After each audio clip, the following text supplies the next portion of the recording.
the biggest drug. It's not cocaine, it's not heroin, it's fame. Anything you want, everything you want, it's a thing. And if you can't handle this thing, the consequences attached are severe.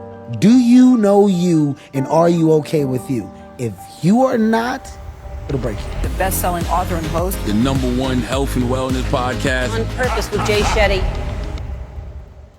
Hey everyone, welcome back to On Purpose, the #1 health podcast in the world. Thanks to each and every one of you that come back every week to become happier, healthier, and more healed.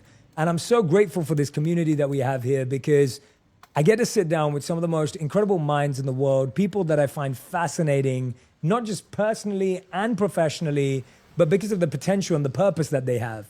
Today's guest is someone who has been on my list to interview from day one. So it's a very special moment for me. I'm very excited.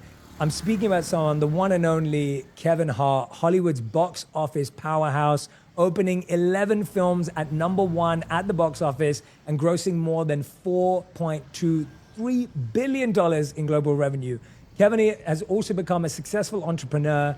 He's a chairman of Heartbeat, a global multimedia platform company creating entertainment at the intersection of comedy and culture with a mission to keep the world laughing together. I love that. Kevin is also the founder of Heartbeat Ventures. Kevin is a New York Times bestselling author twice over, and his first Audible original, The Decision, was nominated for an Audie Award for Best Original Audiobook. And I spent my last 5 hikes listening to his new audiobook, Monsters and How to Tame Them. And I have to tell you, and I'm gonna tell Kevin right now because he's sitting in front of me, dude, I have not been that into something for a long, long time. And I'll tell you why. I have not stopped talking about the different monsters, the different personalities to my wife, to my team, to my colleagues. You've made it so relevant and accessible to talk about your flaws in a way that I've never seen before. So thank you so much for being here, man. And Thank you. So grateful to be sitting with you. Thank you. And when flowers are thrown out, I believe that they should sometimes be returned. And in this case, man, I'm here for a reason. The work that you've done, the success that you've had is groundbreaking. So major congrats to you. I just want to say there's an equal level of appreciation and excitement for the moment, man. You've done some groundbreaking podcasts, your guests, to how you've gotten people to open up, the conversations that you've had. More importantly, the lives that you're saving by just being transparent, authentic, and true to who you are. I think it's dope as hell. So it's an honor to sit across from you. I'm excited about the conversation, and it's one that's been on my list as well. So I'm glad that we finally got it worked out to where we can make this happen. Yeah, thank you, man. That's very kind, and it's really beautiful hearing that from you, honestly. So let's dive in before we keep going back and forth with roses. Let's go. Let's get it. One of the things I want to start off, and this is going to take us anywhere and everywhere, is how does it feel when you're winning and then you discover you got monsters?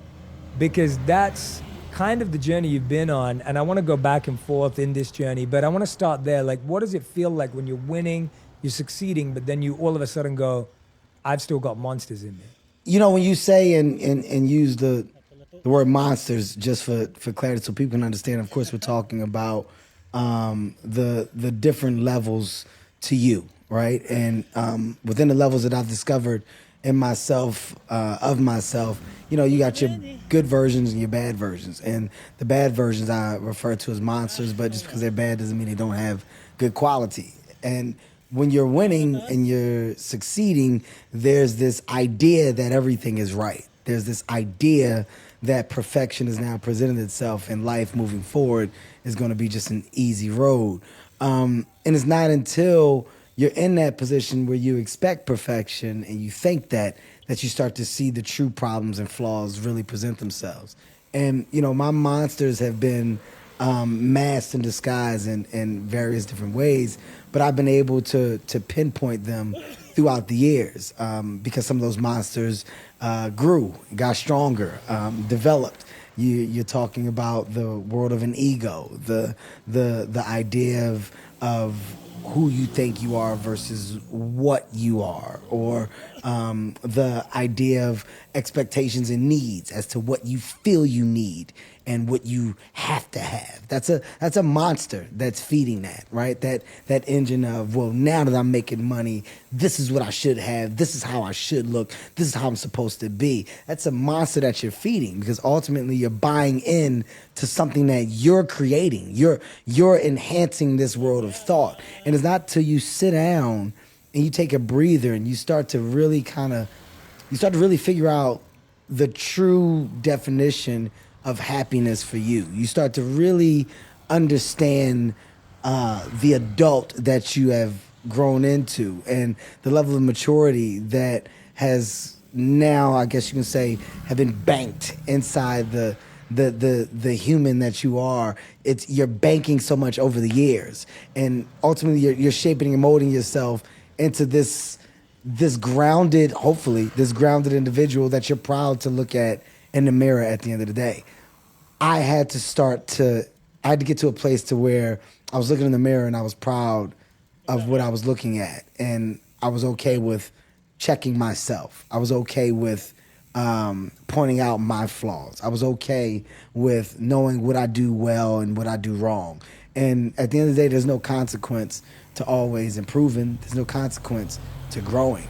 You're in a time now where people almost frown upon the world of growth. I embrace that. I embrace the world of correction. So the monsters and the world of how to tame them came from me understanding the different levels of monsters that have presented themselves to me over the years, and me getting them to a point to where I put them in a place where I can control them.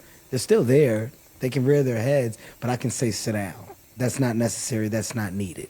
And I can tell when one is trying to take me back to a place of old. But at the age 43, it's exciting to know that I've grown from so much, and you know, the world of want is significantly different than what it once was. It's really interesting. You use the analogy of like looking in the mirror and being okay with yourself. And when you said that, I was thinking, yeah, when you look in the mirror, there's no trophies. The reflection doesn't show the trophies, the wins, the money, the whatever else. It just shows you. And the fact that you've had the courage to look at that, where do you think, when you track back, I've always been fascinated by memories that we hold from our childhood that have left an imprint that's really strong in our lives, whether it be positive, challenging, whatever it may be.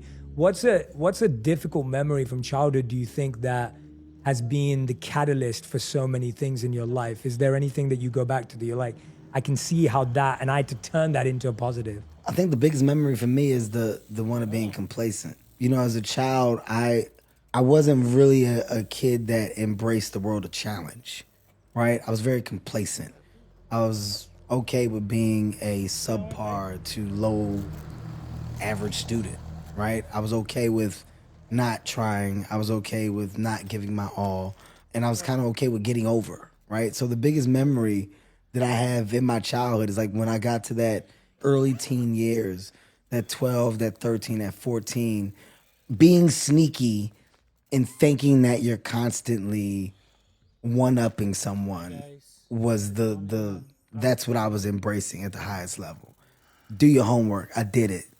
Did you really do your homework? I did it. And you taking my word for it and not checking my homework. Oh, I didn't do it, but you think I did. I got over. Ultimately, you're slowly cheating yourself over the course of years, and it's not until you get a reality check as to why that work was necessary that you realize you're just not doing what you're supposed to do with your life, right? You're not giving your all. I had a lot of different examples of that. I truly had a mom that made sure that I had, and I didn't take advantage or embrace the real work that she put in until I got to an older age of true understanding. But to be honest, I really threw a lot of those things to the side. The extracurricular activities, the swim teams, the football teams, the basketball teams, the track and field, the baseball, all of these things as a kid, you don't understand your parents are doing to try to provide you with a world of opportunity. They're trying to keep you occupied. They're trying to embrace this idea of hard work, effort, activity, engaged. They're doing all these things or all of these things to their kids, or hopefully, right, for their kids, to put their kids in a position to just want, right? Want the best, compete, study, learn, be excited about their future. That light bulb went off late. Thankfully, when it went off at the right time. And I was able to identify a lot of stuff that I couldn't then. And also, thankfully, that a lot of the lessons that my mom constantly embedded in me about you don't start things that you're not going to finish, you don't quit, apply your all, do this or don't do it. You're not cheating anybody but yourself. All of these things that I heard over the course of time, there was a moment when I got older, it all hit at the same time. But the real memory for me now, looking back, is I'm glad that I do see that I am aware of that, because not being aware of that is the hugest loss. Thinking that I took full advantage, thinking that I really applied or tried myself, thinking that was 100% would be the real loss. So one of my best memories is knowing that at one point I was a slacker. You know, I was the guy that wanted to look like he was doing, but never truly was, unless it was something that I loved and embraced. And, you know, that was basketball, but the chances of me making that were very slim. But, you know, that's, to answer your question, it's a ballpark of those memories that I now look back on that I appreciate, but that also act as the fuel for the hard work and the 100% that you see that I put into everything I do today. Yeah, that's such a great reframe around what you saw as a bigger loss. I think that's so powerful for you to sit here and say, actually, I'm really happy that I can see that I wasn't putting my best foot forward, because that helps me be grateful to my mom. It helps me understand it from a different perspective. And the one thing that came to mind for me when I'm listening to you say that is, there's this quote that says, the day you realize your parents were right, your kids are telling you that you're wrong. Wow. And Wow. that's always been one of those statements that I think about that in my own self. I thought my parents were wrong my entire teenage life, and I think most teenagers do. And then all of a sudden I hit my mid-20s and I'm like, oh, wait a minute, my mom's been through a lot. You know, my parents put in a lot of sacrifice. And so I love that you brought that up. I mean, one of the reasons we pushed this show back was you lost your father recently. Yeah. Mm-hmm. And when I heard the news, obviously, you know, my love and condolences to your family. And I was looking at what you were sharing and commenting about. And there was this one thing that you said that really stuck with me. And you said that my kids actually think I'm the coolest dad on the planet. I know why I am the way I am. My dad has a lot to do with that. The mistakes that my dad made, you know, the decisions to do drugs, being in and out of jail, in and out of your lives. I saw firsthand what not being present did because of that. I now know what being present means. Mm-hmm. I know what I can do. I know what effect it can have on your child coming up. But it sounded like, obviously, when you lost your father recently, it sounds like you'd reconciled, like you'd built somewhat of a connection. You know, me and my dad, we weren't the closest, but we weren't not close. My dad, at the end of the day, I'm going to love my dad for simply being my dad. Now, my dad's life, you know, had several different versions of drastic downs, right? A small amount of ups, but a lot of downs. I can easily sit here and ridicule or judge my dad for the mistakes that he made or for his past, but that does nothing.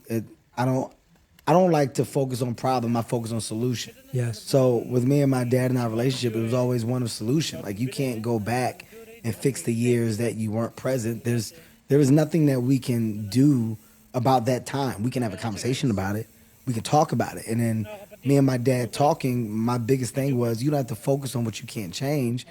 The fact that you're here now and that you made a decision to get clean, to turn your life around, it's never too late.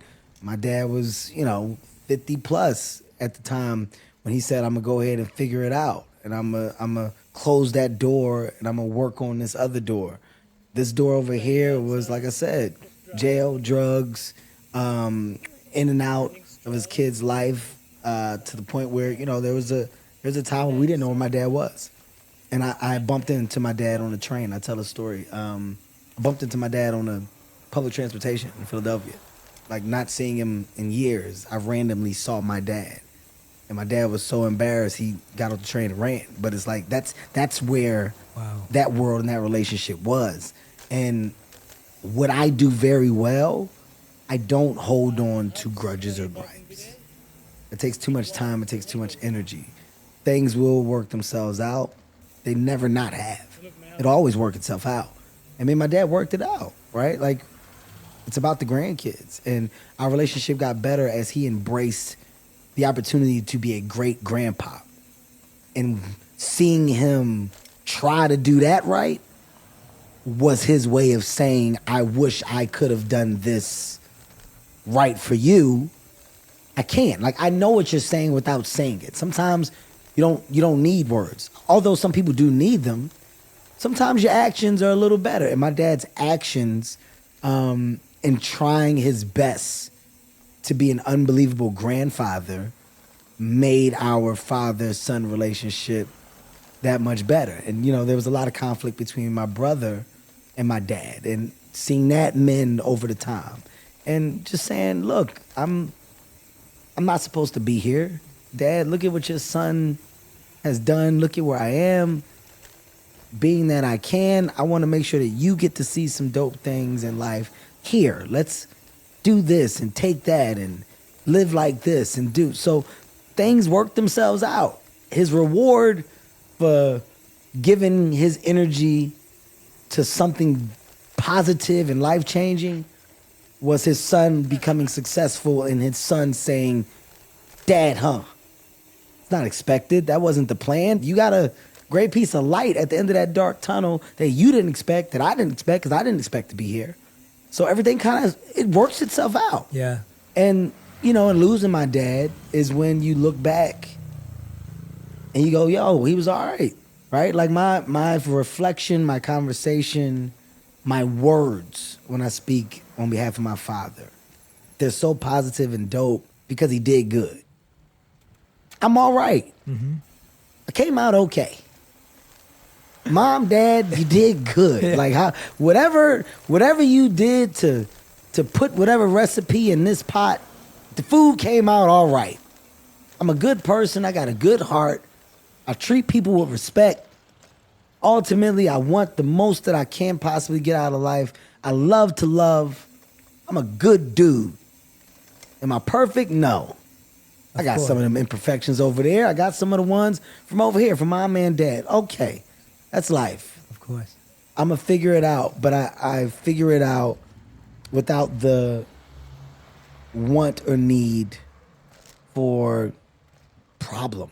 That's real, man. I mean, listening to you say that, what I appreciate so much is about how you're changing our perspective again, that often we feel to heal, what was broken needs to be fixed. And actually what you've just said is seeing him try with the grandkids, that's not even the area that needed fixing or was broken, but seeing that starts to create some healing. That's the best example that I can ask for. Yeah. Because it's not about us, right? Like, me and my ex-wife got to a point of realization, you know, after having a significant amount of ups and downs, you know, after our divorce, we got to a point where you realize it's not about us. Like, we did it. We had our opportunity, and we're now adults. How we choose to live as adults, well, that's a choice that we make, but we're trying to make the best choices so that they have a better life. So it's about them. When I see somebody making the efforts to make life for them better, well, then we're on the same page. Mm-hmm. We have the same vision. We got the same vision. Yeah. It's not about us at this point. It's not about us as a generation at this point. It's about us trying our best to do things, to create change, to move ground, shift the gear so that they have a much better opportunity than what we did. Yeah. That's the world of the baton being passed correctly. And if you understand that and you have that mindset, you approach your day-to-day differently. Mm-hmm. And I do have that mindset, and it's one thing that I'm very thankful for. And through the things that should be problems or were supposed to be problems, I've never held on to them long enough. And by the way, just bringing it back full circle, that's a monster. That grudge monster, that's a monster. That I'm gonna get you back. Wait, you just watch. I'm gonna hold on to that and I'm gonna prove to you, or I'm gonna show you, or I'm not talking to nobody over here. That's a monster. So you can fuel that monster, or that monster doesn't have to have an existence in me. It's really, really interesting hearing that perspective again, because, you know, one of my favorite lessons that I've learned is that often the thing that's holding you back is something you're holding on to. Yes. One of my favorite lessons, the idea that something that's holding you back is you're holding on to it. So whether it's a grudge, like you're saying, the grudge monster, or a feeling or an emotion or an idea, that you're not allowing it to let go when it no longer serves you. And being able to walk away from that requires real strength and courage. But one of the things that you said about you and your partner, your ex-wife, that I think is really powerful is that when it's just about us, whoever that may be, you're either looking at each other or you're looking past each other. And what you just said is now we're looking in the same direction when it's the kids. And so that switch, if you think about any relationship in our life, when we think it's just about us, when it's not about anyone else, you're always going to be against each other. But as soon as there's a higher purpose, or there's a commitment, or there's a value that supersedes that. An understanding. An understanding, yeah. An understanding that comes with the world of communication and great dialogue. I can, you know, in having this conversation, I can point to so many examples of how it's so hard to see the good if you're only seeing the bad. Like, there's so many people that struggle with what their version of success is because they're looking at someone else's. There's so many people that struggle with their world of relationship because they're judging theirs based off of someone else's, right? And when you're constantly in the space of not realizing or noticing your world, your reality, because you're living in what appears to be someone else's, well, your shit is never gonna be right. It's never gonna be right? Yeah, Like if I'm looking at everybody's relationship with their father and I'm going, I want that. Yeah. Well, I'm not embracing the world of good that came from my dad. I could have went down the road that my dad did. I could have easily been wrapped into the same world of, you know, drugs, gangs, violence, stick-up boys, right? Like the embracing the hood at the highest level. Not that I don't, because I do. That's where I'm from. But I could have embraced it at a much higher level and followed in the footsteps of my father, because that's what he did. But I was able to realize the mistakes he made. I was able to go, well, I don't want to go down that street because I see the consequences of it. That's a choice that I made, right? Some don't make that choice. By the way, no disrespect to those that haven't. It's to each his own. You do what you want based off of who you've seen or what you want to be true to. Live your life. Ultimately, we get one. Live it for you. Live it to the best space and place that you feel you can win at. That's my motto. I'm not here to tell you right from wrong. I'm saying I identify things differently and I make decisions based off of examples that I can look at as not bad, but ones that if I didn't have, I could have made that mistake. Yeah. So without a lesson that was intentional, my dad's giving me lessons. Yeah. Right? It's not intentional. My dad never said, I went to jail, so you didn't have to. Yeah. He never said that. But hey, man, seeing you in jail, Dad. That's my wisdom, yeah. Well, that just made me realize I don't want to go there. Yeah. Hearing how you talk about it, hearing how many times you went. Well, I don't want to go there. Seeing what drugs did to you and you talking and telling the stories, what you lost, what you had, what you don't. Well, I don't want to do that. Okay, you know what? I'm going to embrace my father. I'm going to embrace this imperfect human being, because I'll be damned if he's not positioning me for personal success in just understanding what I should and shouldn't do. And it seems so logical. It seems like common sense, but sometimes it's not that easy for some. It's not. It's not that easy. Yeah, and sometimes what I'm hearing is sometimes the greatest wisdom is unsaid and unintentional, right? Like sometimes the greatest wisdom is not what someone said to you, and sometimes the greatest wisdom is knowing what not to do. I think we think of it as like knowledge or learning means someone's telling me what to do and they told me the right thing. sometimes it's looking and saying, well, I know what not to do now. And what I'm fascinated though, and I think you're going to give people a lot of hope listening to you today, because when you say that you were complacent growing up, and I consider you today to probably be one of the hardest working people in entertainment from what I see and observe, and when I've watched your interviews or listened to you, you work super hard, you give it your all, you're invested from a mission, purpose point of view. But hey, wait a minute, this person says I was complacent growing up, and it's never one moment, it's never one thing. So I don't even want to simplify it with that kind of a question. What were the shifts that needed to take place in order for you to go from being complacent to being one of the hardest working people who's committed to something? I'm big on just like logic, right? And there's this like moment that I had where I just kept saying, why not? Like, why, right? And Russell Westbrook is a good friend of mine. I tease him all the time because the one saying that he has that I wish I would have had, or I wish I got to first, is why not, right? And it's so genius. It's so genius. It's so simple, but yet so profound. You don't just have to have one job. And working any job, and whether that job is a 9 to 5 or whether it's a, half a day, full day, whatever it is, you don't just have to do one thing. You can do a lot of different things. But there's this weird mindset that a lot of people have that you can only do one thing. And when I realized I don't have to just do one thing, I can do a lot of different things. You can be good at a lot of different things.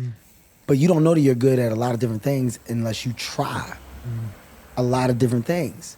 And when I looked around and I kind of just realized how the world goes around, it's all based off of creativity. It's all based off of ideas. It's all based off of thought-provoking, then groundbreaking opportunities. But the simplest things have come from an idea. From your chair to your table to your wheel to your light bulb to your car to your plane to your helicopter to the idea of a hotel, from hotels going to a place of people renting out houses and Airbnbs to taxis to then people driving their own cars. And these are all ideas.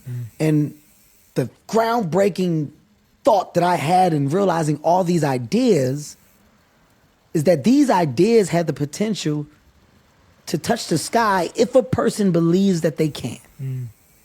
If a person believes that they can, well, your world of idea changes. Your reason for getting up, your reason for putting your feet on the ground every morning, it can change if you believe that the purpose that you now have and that you're working towards, based off of an idea, is something that you can succeed in.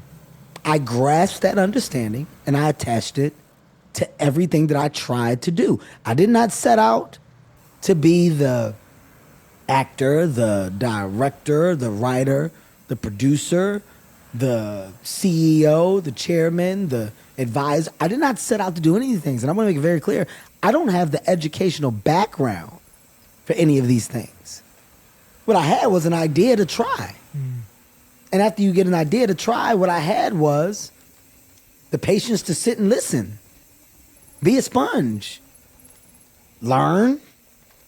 Figure it out. And figuring it out, there was another side of not being okay with the incomplete version of figuring out the thing that I didn't do.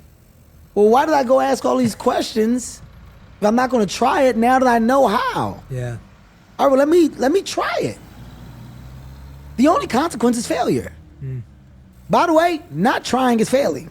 Yeah, well said. I want to make that very clear. Well said, yeah. Not trying is failing. There's a lot of things that people can't do simply because you've never tried to do it. And I'm not saying that you should try everything. I'm not saying that you're supposed to do everything. I'm saying that for me, when someone says something and I go, no, I never did that. I have to have a reason for why I've never done it and a justification. If you ask me something and I go, no, and you just say why, and I go, That's not good enough for me. Yeah. Yeah. I like to have a reason why. And that's the foundation that I stand on. That's how I built this mindset, this level of energy to go ahead. Rhyme and reason within my why. Why not? Yeah. Well, it's the Russ again. I love you to death, my brother. It's the one that got away from me. And you're a genius for saying it because it's so simple, but yet so profound. Yeah. So everything that I'm doing or that I'm attempting to do is because I started so much and I'm just trying to finish it. Yeah. And I like the fact that I'm 43 and I still got energy behind what it is that I'm trying to do. Yeah. It sounds like it's like where you're going is not as important as who you're growing into my God. for that direction. Oh my God. Like the person that you're evolving into, the things you have to learn, the things you have to be surrounded by. And I think that's the part that I get excited about. It's like, yeah, like you said, whether you get there, whatever there is or not, and it's not just the journey and the destination, because I think that's the old cliche, but what I'm really hearing from you is the person you grow into, the people you surround yourself by in order to reach this big goal. That is so fulfilling. And that pursuit is worthy, right? The pursuit is the happiness. It's everything. Yeah. Jay, I've said this before, and you'll hear so many people say it that come from where I've come from, the bottom, or what's considered to be the bottom. We are not stereotypically supposed to be in the rooms that we're in. And when we say that, there's a level of comfort, right? We're not supposed to be in these rooms. And it's kind of cliche when you say it. When you start to get in these rooms, you go, wow, why are we not supposed to be in these rooms, right? Like, it's so amazing when you get to the other side, you see the other side, and you look back and you just look at what you've grown from. The conversations that I'm able to have, the knowledge that I'm able to speak with, and the understanding.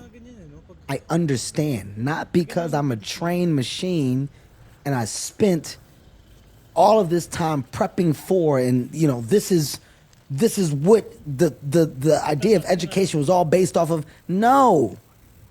The idea of discovery enhanced the muscle that made me want for so much more information in the space of life that I chose to love.